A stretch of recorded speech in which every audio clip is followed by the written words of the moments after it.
میں تیار ہو کر کچھ مٹھائی وغیرہ کے ساتھ ان کے گھر کی طرف نکلا۔ کافی سناٹے والی جگہ تھی، ایک بڑا سا میدان جس کے بیچ سے مجھے گزرنا تھا۔ کچھ آگے جا کے گھنے درخت تھے اور ایک بڑا سا گھر جس کے باہر ہلکی سی روشنی جل رہی تھی، لیکن آس پاس کوئی گھر کچھ بھی نہیں تھا۔ چاروں طرف بہت ویرانی اور اداسی تھی۔ مجھے تھوڑا سا ڈر محسوس ہوا۔ میں گیٹ پہ پہنچا تو میرے نوک کرنے سے پہلے ہی ایک آدمی نے دروازہ کھول دیا۔ میں اندر داخل ہوا۔ ایک بڑا سا صحن تھا۔ گھر بہت ہی پرانا اور بوسیدہ تھا۔ کچی مٹی کا فرش تھا۔ وہاں نیچے چٹائی پہ کئی لوگ موجود تھے۔ وہاں ان سے بات چیت ہوئی اور ایک ہفتے کے بعد شادی کی تاریخ رکھی گئی۔ اگلے دن اچانک ایک شام میری امی اور میری بہن اور بھائی مجھے بغیر بتائے پہنچ گئے۔ میں غصہ ہوا کہ ایک دم کیسے آنا ہوا۔ انہوں نے مجھے بتایا کہ ہم اب تمہیں واپس لے کر ہی جائیں گے۔ مجھے بہت غصہ آیا اور میری بہت بحث ہوئی۔ بالآخر میں نے انہیں سب کچھ بتا دیا۔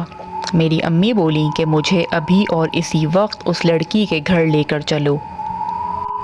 میں نے کہا ٹھیک ہے، آج رات آپ کو وہاں لے کر چلتا ہوں۔ ہم رات کے کھانے سے فارغ ہوئے اور تھوڑی دیر کے بعد وہاں جانے کی تیاری کرنے لگے۔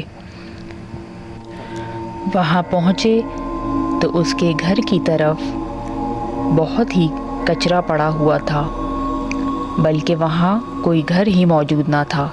ایک خالی پلاٹ اور گندگی اور سناٹا، ویرانی، چاروں طرف کچھ بھی نہ تھا۔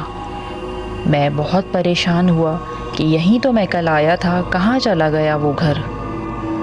میں ادھر ادھر گھومنے لگا اور وہاں کے لوگوں سے معلوم کیا تو وہ اس نام کی کسی لڑکی کو نہیں جانتے تھے، اور بتایا گیا کہ یہاں ایسا کوئی گھر موجود نہیں۔ یہاں تو برسوں سے ایک خالی میدان ہے جہاں اکثر لوگ کچرا پھینکا کرتے ہیں۔ میں بہت پریشان ہوا اور اسی پریشانی کی حالت میں میری شدید طبیعت خراب ہونے لگی اور میں بے ہوش ہو گیا۔ میرے گھر والے مجھے ہاسپٹل لے کر پہنچے۔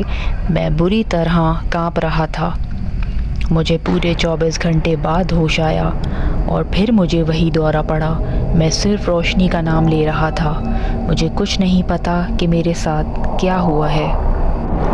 ہاسپٹل میں میری منگیتر سمیت تمام گھر والے موجود تھے جو کہ بہت ہی زیادہ پریشان تھے۔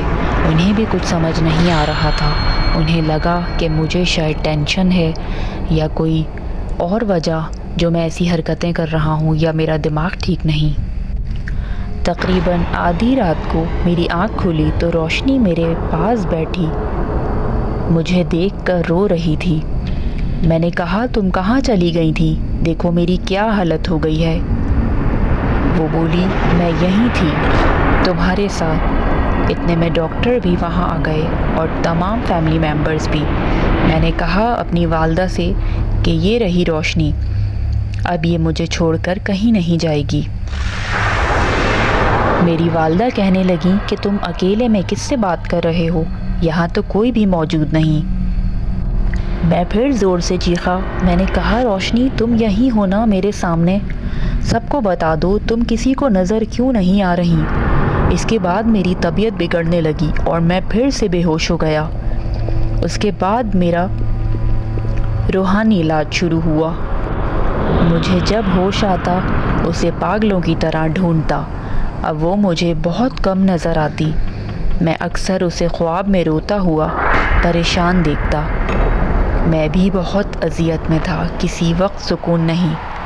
میں نے اپنی والدہ کو کہتے سنا کہ روشنی انسان نہیں بلکہ کوئی اور ہی مخلوق تھی جو صرف مجھے نظر آتی۔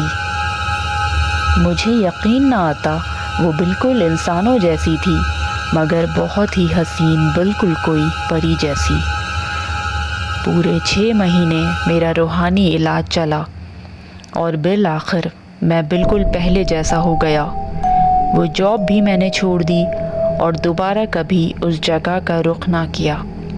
اس پورے واقعے میں میری فیملی اور خاص کر میری منگیتر نے میرا بہت ساتھ دیا۔ آج بھی اس واقعے کو یاد کرتا ہوں تو میری روح کانپ جاتی ہے۔ آپ سب سے گزارش ہے کہ کسی نئی جگہ پر کسی بھی انجان شخص سے دوستی کرنے سے پہلے ضرور معلومات کر لیجئے، کیونکہ ہم نہیں جانتے لیکن یہ مخلوق ہمیں دیکھ سکتی ہے، اور کہا جاتا ہے کہ یہ ہم انسانوں سے کئی گنا زیادہ تعداد میں پھیلی ہوئی ہے۔ تو اپنا بہت خیال رکھیے گا اور بہت احتیاط کیجیے گا۔ تو دوستوں، یہ تھا ان کا واقعہ جو کہ انہوں نے ہم سے شیئر کیا۔ اگر آپ کو ہماری ویڈیو پسند آئی ہو تو لائک ضرور کیجیے گا اور میرے چینل کو سبسکرائب ضرور کیجیے گا۔